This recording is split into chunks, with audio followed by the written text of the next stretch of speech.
ये गहलोत सरकार नहीं है, ये अपराधों की सरकार है। बारा देख लें, जयपुर देख लें, उदयपुर के आसपास के ज़िले देख लें, अभी तो कई ऐसे स्थान हैं जहाँ पे बलात्कार की घटना, व्यभिचार की घटना हो चुकी है और परिवारजन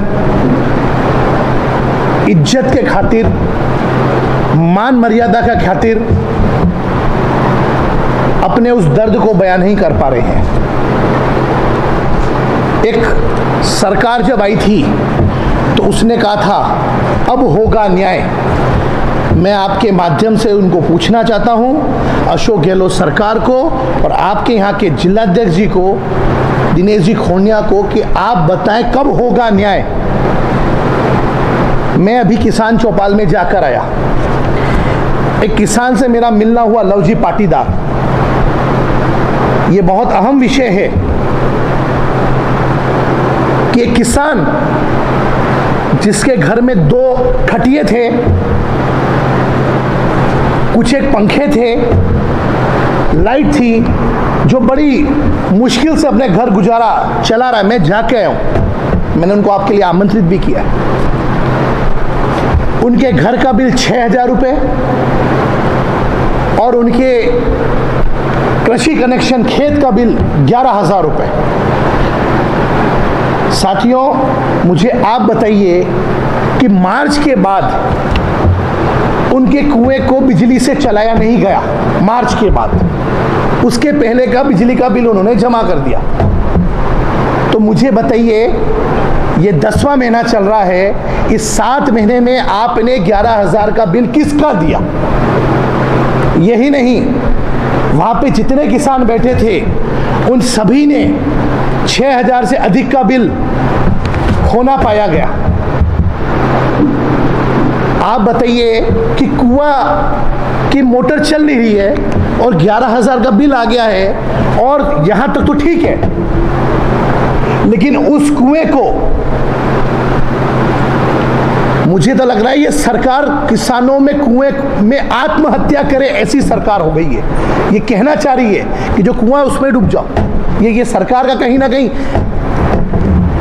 डायरेक्शन है, इंगित करना चाह रही है हमारे किसानों को। लेकिन हम मंच पे जो भी बैठे हैं, आपको पूर्णतया से कहना चाहते हैं कि जो कांग्रेस के मंसूबे हैं, हम उसको इस बार पूर्णतया खारिज कर देंगे, उस पर उनको पास नहीं होने देंगे। अशोक जी गहलोत से आपके माध्यम से पूछना है कि आप इस प्रदेश के मुखिया हैं, हमारी बहू बेटियों की रक्षा करने का अधिकार आपका है। बाहर नारा होता है आम जन में विश्वास, अपराधियों में भय, जो इस कांग्रेस सरकार में विपरीत हो गया है। आम जन में तो भय हो गया है और अपराधियों में विश्वास पैदा कर दिया।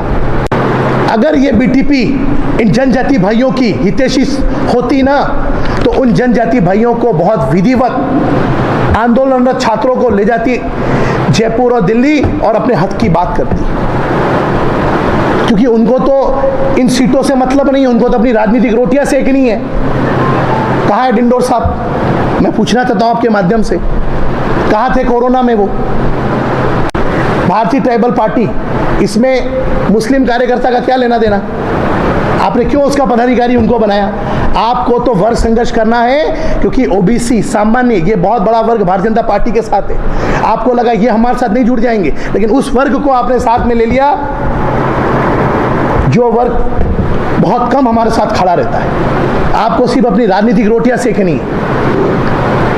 आपने भारतीय ट्राइबल पार्टी में उन मुस्लिम भाइयों को भी पदाधिकारी बनाया। मेरी इसमें आपसे प्रश्न है, ऐसा आखिर आपने किया तो किया क्यों? दूसरा प्रश्न, भारतीय जनता पार्टी ने इन 4 सीटों पर एसटी के उम्मीदवार लड़ाए। जब भारतीय जनता पार्टी स्वच्छ मन से एसटी की सीट पे एसटी भाइयों को लड़ा रही है, तो फिर ये इस प्रकार का गुमराह आम जन को क्यों करना?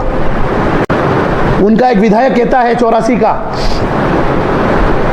दंगों का राजकुमार कहता है कि मैं किसी भी कीमत पे